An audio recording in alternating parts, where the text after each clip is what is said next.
Hello la team, c'est Lucas Mikado, j'espère que vous êtes en forme. On est sur le NZD-USD, c'est la deuxième fois que je fais une vidéo sur le NZD-USD, NZD-USD, NZD-USD, NZD-USD à la vente. Et pour ça, voilà, Ishimoku quoi. Quand t'as pas trop de swing, quand ça part pas bien, quand c'est un peu lent, etc. T'as pas trop de vision, long terme, ça fait un peu chier.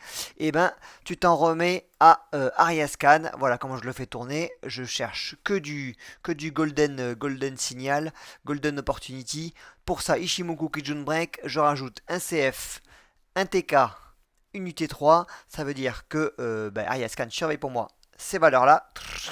Sur une tête de temps M5, il va me chercher une stratégie Ishimoku avec cassure de Kijun en dessous au-dessus du nuage, une cassure au moins de plus de la moitié, de 33% jusqu'à une grosse cassure. Voilà, donc pour pas avoir toutes les petites cassures, donc ça je mets un signal médium.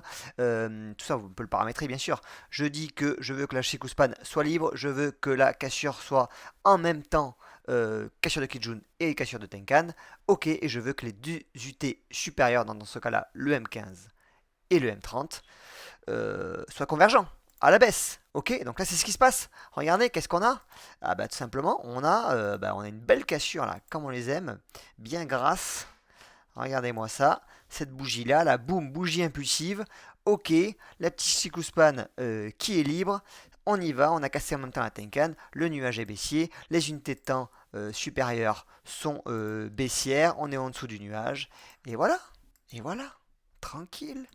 Donc là, ce qui se passe maintenant, c'est Aria Pro qui a pris le relais, puisque j'ai un template que je vous partage, qui est ici. D'ailleurs, abonnez-vous à la vidéo.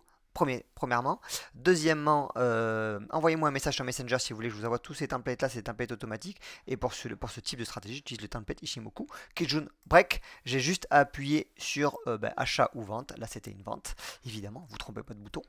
Voilà, et on rentre en position. Petite astuce, allez, petite astuce pour optimiser tout ça. Alors, c'est des opportunités que je partage dans l'appareil, effectivement. Ce sont des stratégies aussi qui partent assez vite. Vous voyez, en général, voilà, la cassure de Kijun, ça pardonne pas, quoi. Donc, des fois, c'est trop tard, ok, ça part, etc. Mais moi, ce que je vous recommande, c'est le petit pullback là. Vous voyez que ça, ok, on a cette opportunité, c'est détecté par Yascan, boum, on y va. Le petit pullback à ce niveau-là, vous voyez, quand ça retrace un petit peu, boum, vous rentrez, vous optimisez vos entrées. Et si jamais, bah voilà, le trade n'est pas forcément dans le bon sens, etc. S'il y a une cassure de Kijun inverse, je vous rappelle que c'est Aria Pro qui gère maintenant, donc Aria Pro a l'autorisation de sortir. On lui donne cette autorisation, on est très gentil. On lui dit, quand il y a une cassure inverse de Kijun, tu sors de position tranquillement. Soit tu vas chercher le TP, soit tu sors de position. Et donc voilà, à partir de là, on est tranquille. Voilà, je voulais vous faire ce petit trade là. N'hésitez pas à m'envoyer un message sur Messenger, je vous partage les drives. Pour Ariascan, vous connaissez la musique et je vais partager aussi ces configurations là dans le drive.